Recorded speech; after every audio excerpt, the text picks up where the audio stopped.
Here I want to look at perspective cropping in Photoshop CS6. And for those of you who are familiar with earlier versions of Photoshop, you'll know that there was always a perspective crop mode that was available with the crop tool.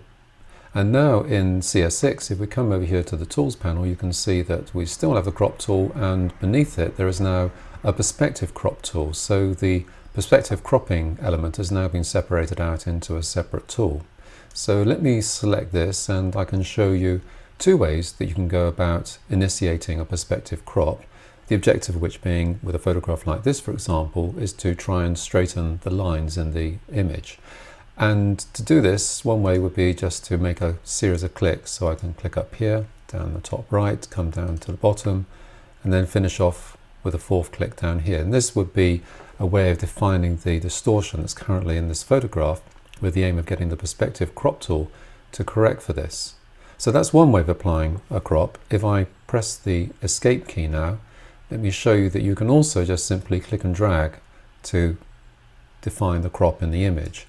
So in this instance, it's applied a standard type of crop where all I have to do now is to click on one of the corner handles and then just move to reposition it.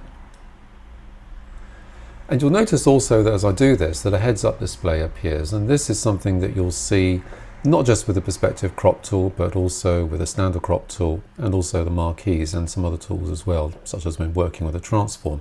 And depending on whether you have how you have the preferences configured in Photoshop, then you'll see these appearing as you make these kinds of adjustments. Another thing that's worth pointing out here is that if I was to hold down the Shift key as I drag one of these corner handles, you can actually constrain the movement, so that in this case it's just a horizontal movement only that can be applied. Then, having made that adjustment, I can then edit the handles. So for example, if I was to drag on the side handles now, I can enlarge out the crop area just so that I can move this out towards the very edges of the frame, and I can perhaps move this one down here at the bottom a little bit more. So what I've done now is to try and expand out the area of the image that's going to be cropped. It was useful for me to crop that smaller inside area inside those beams there, because that allowed me to identify the corner points where I needed to apply the crop. Now I'm trying to maximize the crop to include as much of the image as possible. And then all I have to do now is either to click on the Enter key up here at the top, or I can just press Enter on the keyboard. And then if I just magnify out there a little bit, there is the finished crop.